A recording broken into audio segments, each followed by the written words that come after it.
Hi there folks, I know it's been a long time now since I posted my last video, and I have been really kind of busy with things that have kept me occupied. I've been on 3 weeks vacation, and it's been a lovely holiday. And prior to that I do have a lot of things that you have to do in the springtime and summertime. It's all the things with kids, with garden, with cars and other stuff that you really just have to take care of. And what I'm going to present for you today is an off-topic video. It's something I filmed actually 4 weeks ago now, I think. And it was meant to be a short, very unedited video about taking apart some equipment, and made some kind of a test to see if you want to watch more of this time of content. I also have 2 or 3 other off-content videos that I plan to do now in the next couple of weeks. So stay tuned for more videos. You might going to get surprised of what you see. Today we are going to do something a bit unusual, and this is something that you might never have seen before. This is a Huawei. It's part of a base station for your typical LTE or 4G network transmitter kind of things. And you have a huge here for antenna receive, and one huge connector for antenna transmit. And you have here your mini GBX and a network monitoring output. You have here a huge output for power, and this normally is probably 56 volts or something that is going fed into this. And then you have some smaller antenna connections here that are, they're not connected. And you have some lights here: run, alarm, act, VS, VR something, and something I don't understand. I don't work with these kind of things. I, like you, have only seen these occasionally when I've been peeking into cabinets for telecom operators. And I'm not going to do anything with this unit, so I'm just going to take it apart and see what's inside. You can see here this has been fitted in some kind of rack, even though there is no connectors on the back side. The warranty seal here is already broken, but I don't think there has been anyone inside here. So you can see here is the rails that this has been sliding in, and these small tiny puny screws has been holding this into this rack. And it's handwritten here unit 3, and I have not stolen this. I have not got it from a recycling center. I actually find it in a dumpster. Probably these should not be messed with, but I'm going to take it apart, and I invite you to tag along and see what's inside. And there is a lot of screws to get inside here, and I do think that these screws are TX20s.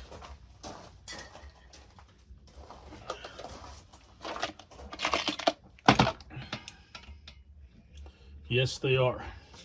I'm sorry if that most of the pictures here do appear overexposed, but the white light that I have in my shed here is somewhat mixing up with my iPhone, and I use my iPhone when I'm filming something here in the shed, so sorry for the poor quality. This is not very good. If I can't find a solution to this, the next time you see me in the shed, I will be using my Canon camera instead. But I'm just going to open up the lid now and see what we can expect inside here.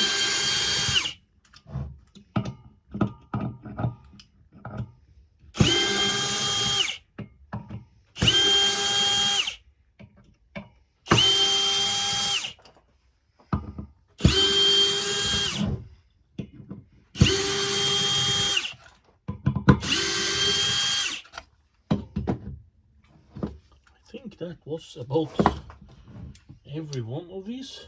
I might have to take a pry bar or something to try to, yeah, break this apart.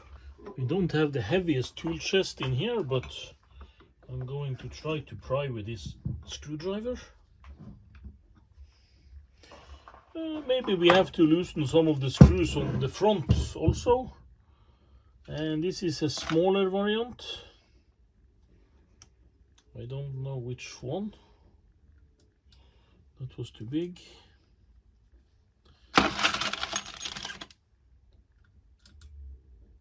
That was also too big.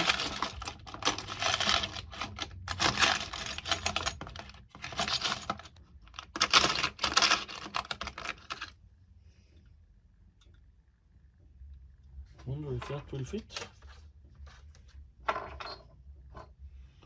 We can try at least.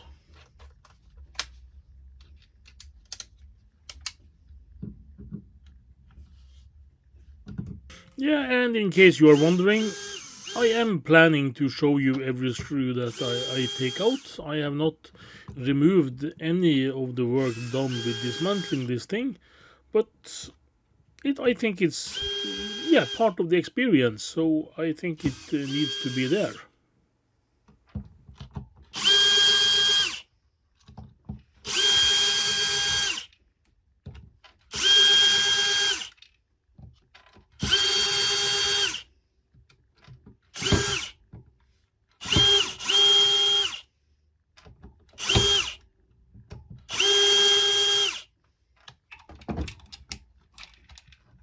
Yeah, that's probably is fastened otherwise, but let's try again prying here.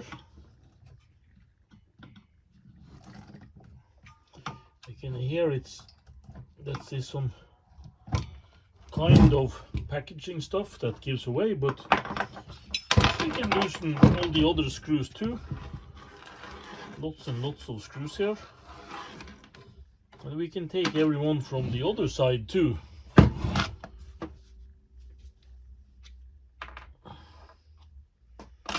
That is the TX20 bit.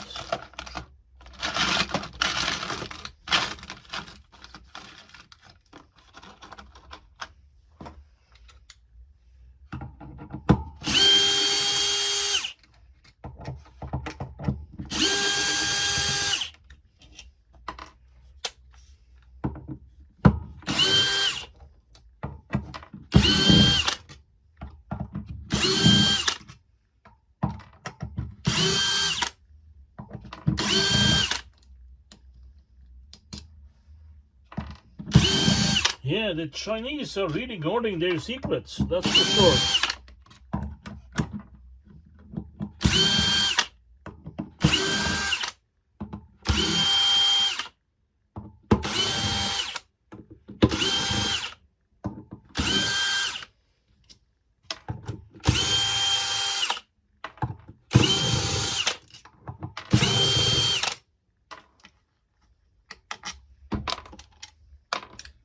Take out the ones I can reach.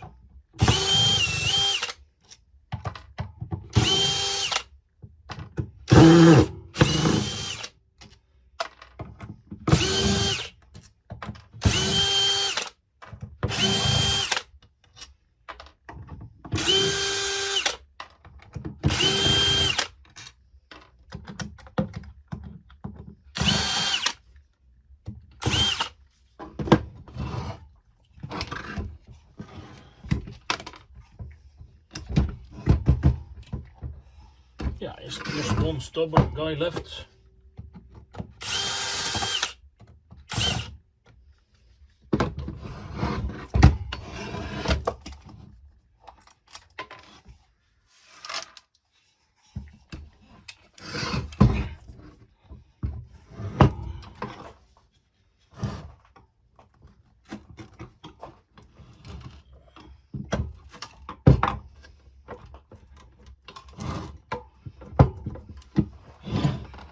We are able to get something looser. Maybe this one needs to go.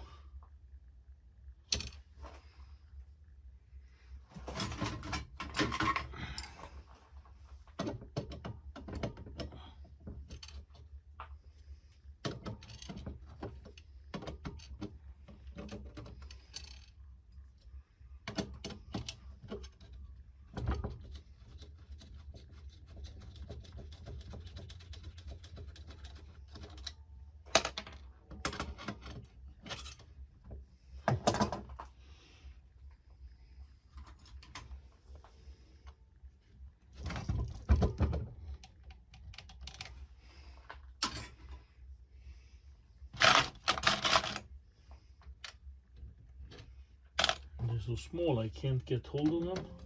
Yeah, sometimes the closest tools is the best tools for the job anyway, because if I was going to, up to the garage, into the workshop, or into some other place to get a proper tool for exactly this screw, it would have taken me longer time anyway.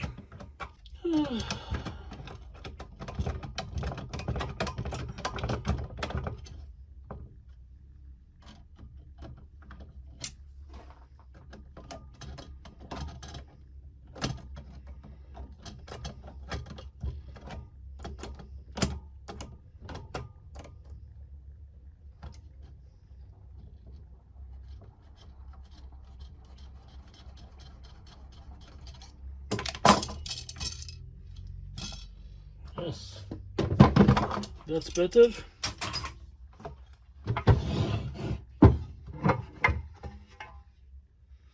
Oh, quite a massive heatsink, and you can see all of these has connections down to the printer, where you have these thermal pads.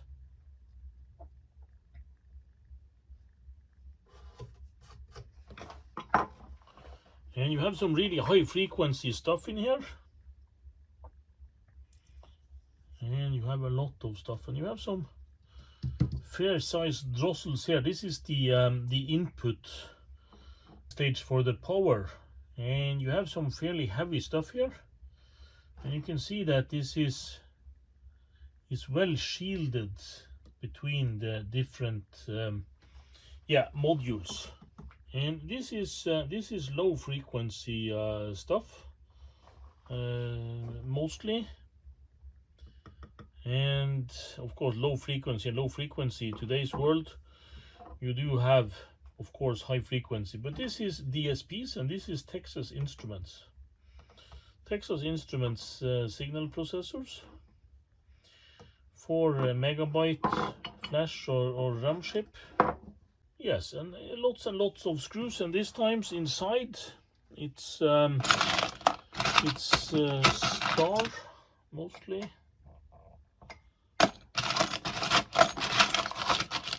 Find a drill bit that will take these. This one.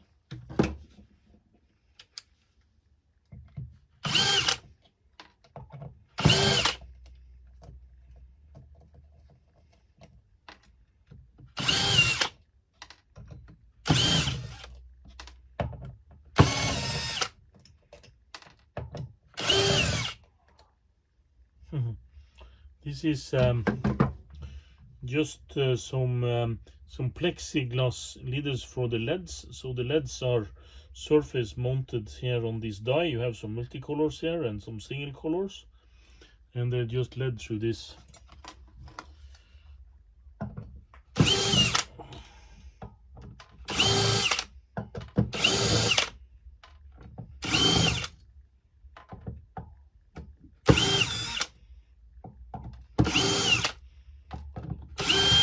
A good compromise drill bit. It seems to work on the kind.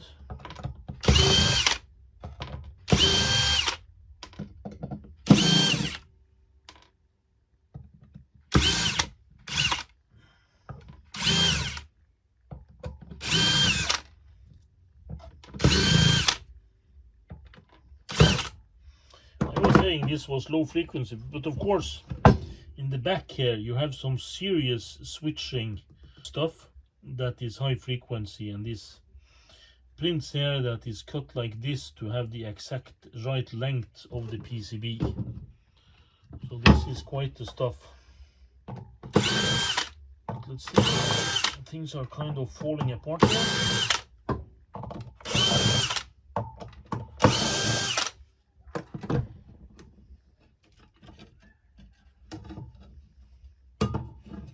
And this massive heatsink is beneath all this high frequency stuff.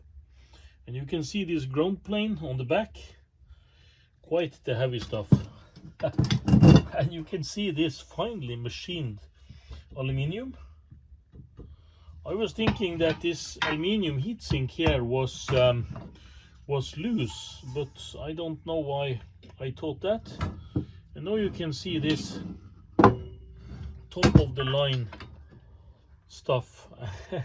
This is where the real high frequency stuff is going on. And you can see here that the connections to stuff goes through these screws here and ties up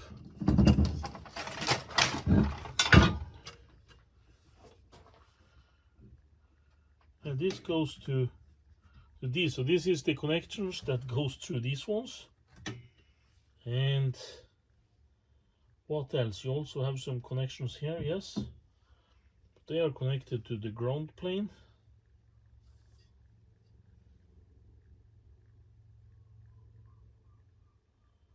And where is the power fed to this? Because these are really connected, so it's just one line.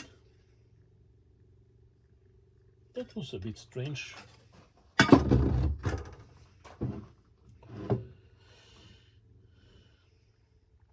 RXA, RXB, and these are probably some adjustment screws.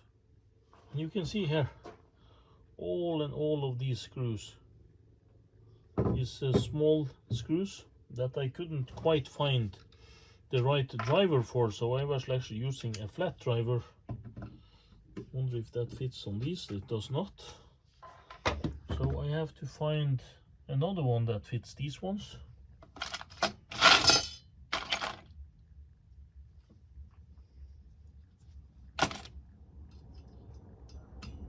And it's this one.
that was just falling out. And what I said was adjustment screws. Of course, these are really fine-tuned because you are actually varying the field inside of these by making these adjusters here with the lock nuts. So everything of this is to tune every one of these. I've never seen anything like it, but then again, I am no high frequency engineer. If you want some close-up of this, every one of these metal rods here was pointing into one of these, and you can adjust how long it will penetrate down into this void. And I can loosen some of these.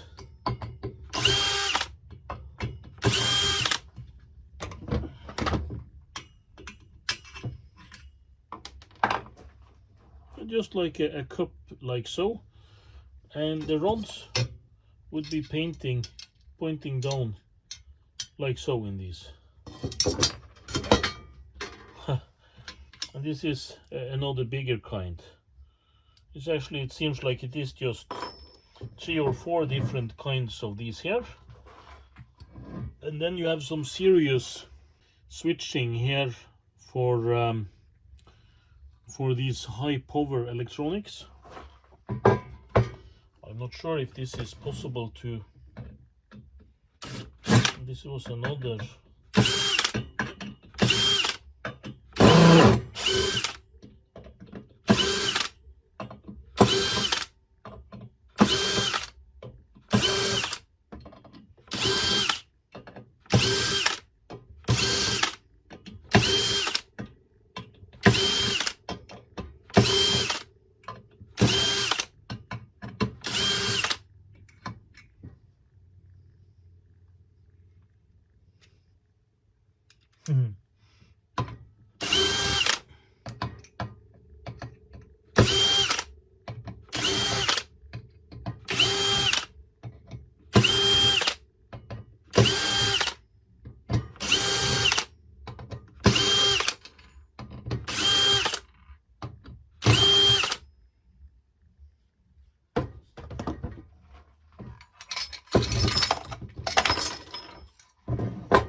I was going to show you some of the other stuff that was behind the scenes here.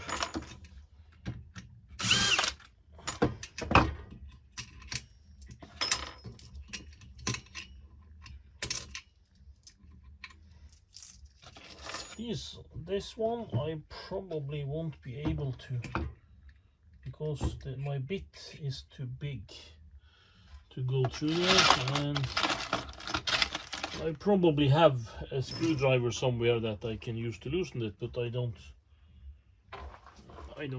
have it down here in my shed.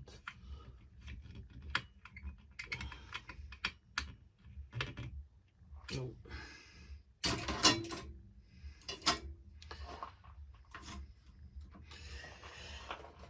But you can see here there are some more adjustment and connection stuff going on between these. You can see there are some kind of wave transmitters here. You do have an open tube here that starts here with a thin wire and some stuff going from this one. It's going through here, and you have this connector that's going here between these two, and these two are totally connected with some solder into these ones, and this is the one I can't break free. And you have some more of the other stuff going around here. So this is some serious strange things going on inside here. And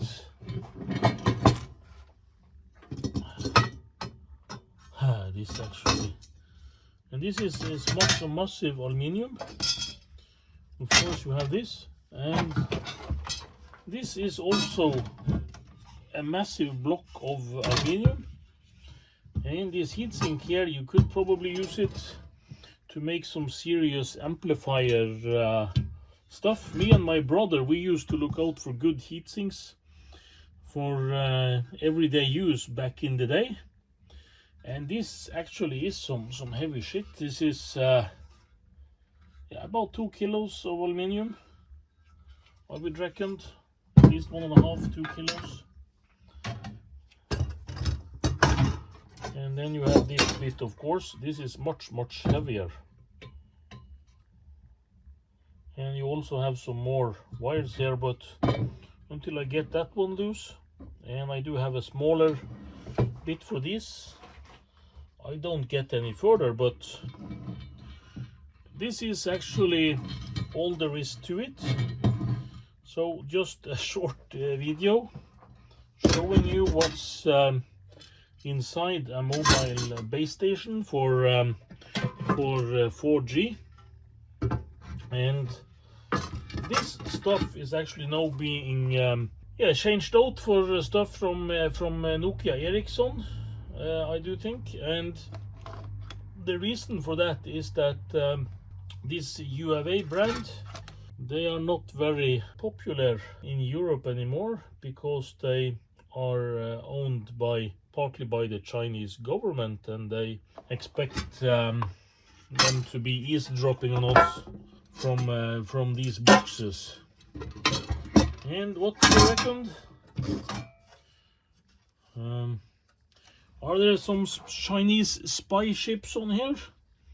I'm not sure, but they seem to be using lots and lots of American produced stuff here. This was actually a bit difficult to read, some of the markings and some of these stuff. Yeah, it was not possible to read anything on this stuff. This is probably not good to have on your hands. I'll try to wash away some of this goo and see what lurks behind.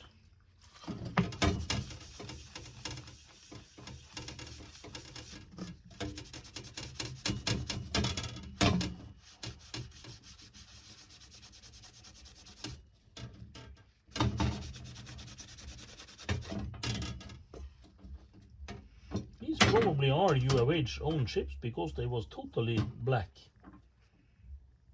Not a readable marking on them.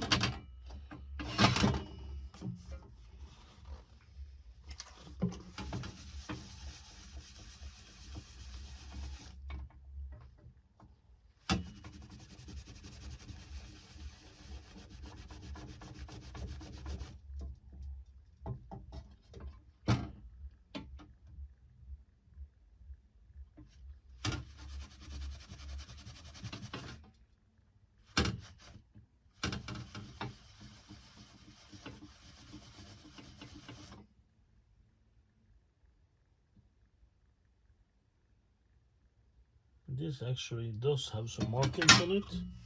It's a producer named HI that has marked this one. And this is an Altera chip. And this is part of a 3-chip chipset. I don't know if this is properly for Huawei, but otherwise they seem to be using lots and lots of quite common components. And is some of this salvageable? Is some of this useful for something? I'm not so sure. You do have some modules here in the power supply that can be useful. You do have some high quality capacitor stuff here. 35 volt, 470 microfarads, and 100 volt, 80 volt, 100 microfarads. Probably not good for much. And you do have some, yeah, ferrite cores with some windings, some inductors. Yeah, I'm not so sure about the rest. You do have some, of course, you have lots and lots of switching transistors and diodes and stuff. So this power supply stuff, probably some of these are useful, but the rest, I'm highly in doubt. But at least now I know what's inside one of these things. So I'm just going to wrap this one up. This is going back to the recycling center, and I'm going to throw the aluminium and metal parts. Oh, you can see here more rubber gasket stuff that is used by amounts of silicone to this. And yeah, this was the place where when the aluminium touched these ships, and you see the plastic railings are still on here. These are some salvageable screws. I get lots of screws here, and this is high quality stuff. This is 3mm, lots and lots of 3mm, and I also have these 4mm torque screws that went into the chassis. So these screws are salvageable. There are lots of high quality stuff there.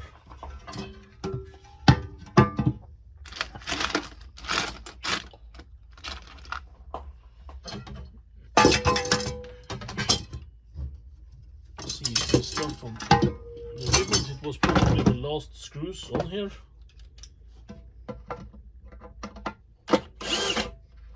Yeah, 3mm flatheads. That's partially synced.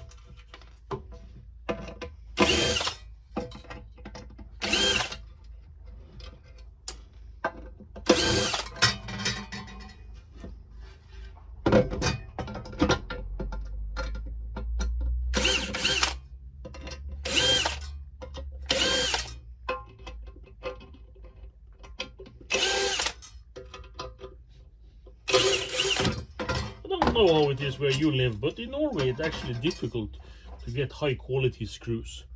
I always buy these kits from the big chains, and I buy from AliExpress and stuff, and they're kind of bad, every one of them. But this is high quality stuff.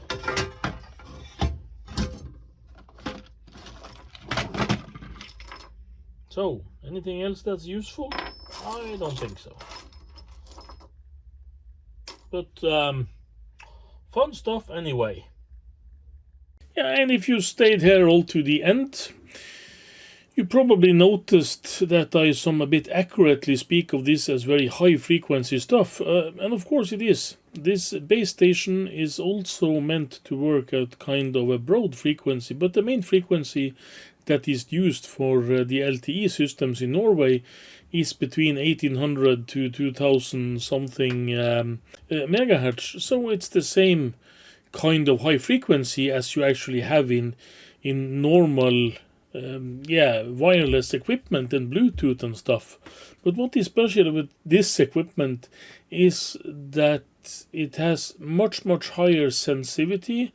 You are going to listen to devices that are kilometers away, and you're also going to transmit this in such a way that you can point an antenna and talk to a very small handheld device that is more than a kilometer away. So of course this is high efficiency, high power stuff, not your ordinary just 100 milliwatt something radio transmitter for wireless broadband and whatnot. So when I see high frequency, I of course mean the combination of high frequency and high power outputs, or low sensitivity, high sensitivity input, where I can take very low signals and make them usable by using digital signal processing and such. Hope you enjoy the content. Hope to see you again in my next video, that hopefully will be just in a couple of days. So until then, take care.